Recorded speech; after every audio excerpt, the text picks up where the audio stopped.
Law അക്കാദമിയിൽ നടക്കുന്നത് സകല നിയമങ്ങളും ലംഘിച്ചുകൊണ്ടുള്ള തറവാട്ട് വാഴ്ചയാണെന്ന് ടി പത്മനാഭൻ. ഹൈദരാബാദിലെയും ദില്ലിയിലെയും വിദ്യാർത്ഥികളുടെ പ്രശ്നങ്ങൾ മാത്രമല്ല കേരളത്തിലെ പ്രശ്നങ്ങളും ചർച്ചയാവണമെന്നും ടി പത്മനാഭൻ കോഴിക്കോട് ലിറ്റററി ഫെസ്റ്റിവലിൽ പറഞ്ഞു.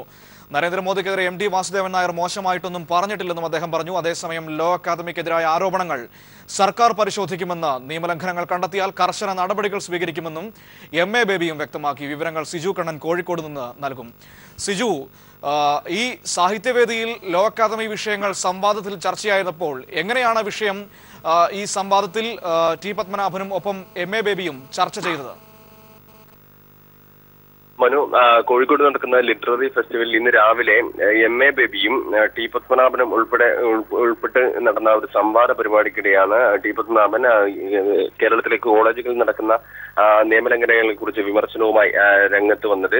വിദ്യാഭ്യാസ മേഖലയിലെ പ്രശ്നങ്ങളെല്ലാം ചർച്ച ചെയ്തുകൊണ്ട് രോഹിത് വെമുറ വിഷയവും അതോടൊപ്പം തന്നെ ജെ.എൻ.യു പ്രശ്നമടക്കം ചർച്ചയായി ഉയർന്നു വന്നപ്പോഴാണ് ടി പത്മനാഭൻ വിമർശന ബുദ്ധിയോടുകൂടി ഈ പേരൂർക്കട ലോ അക്കാദമി വിഷയത്തിൽ രംഗത്തെത്തിയത്.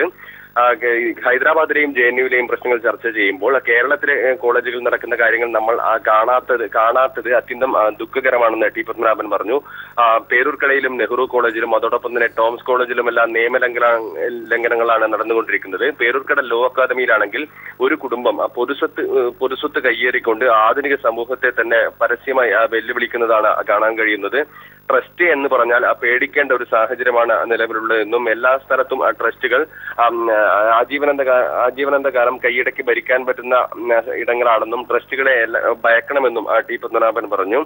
ഈ ഒരു ചോദ്യം എന്ന നിലയിലാണ് ടി പത്മനാഭൻ ഈ വിഷയം ഉന്നയിച്ചത്. അതിന് എം.എ. ബേബി കൃത്യമായ മറുപടിയും നൽകി. നിയമലംഘനങ്ങൾ നടക്കുന്നുണ്ടെങ്കിൽ ഇടതുപക്ഷ ജനാധിപത്യ മുന്നണിയുടെ ഗവൺമെന്റ് ആ കാര്യങ്ങൾ പരിശോധിച്ച് നിലവിൽ നടപടി എടുത്തുകൊണ്ടിരിക്കുകയാണ്. വിദ്യാഭ്യാസവുമായി ബന്ധപ്പെട്ട കാര്യങ്ങൾ വിദ്യാഭ്യാസ വകുപ്പും അതോടൊപ്പം തന്നെ ഭൂമി ഉൾപ്പെടെയുള്ള പ്രശ്നങ്ങളിൽ റവന്യൂ വകുപ്പും പരിശോധനകൾ നടത്തി നടപടികൾ എടുത്തുകൊണ്ടിരിക്കുകയാണ്. നിയമലംഘനങ്ങൾ നടന്നാൽ കർശനമായ നടപടിയെടുക്കുമെന്നും എം.എ. ബേബി പറഞ്ഞു. മനു, ശരി. സിജു കണ്ണനാണ് കോഴിക്കോട് നിന്ന് വിവരങ്ങൾ നൽകിയത്.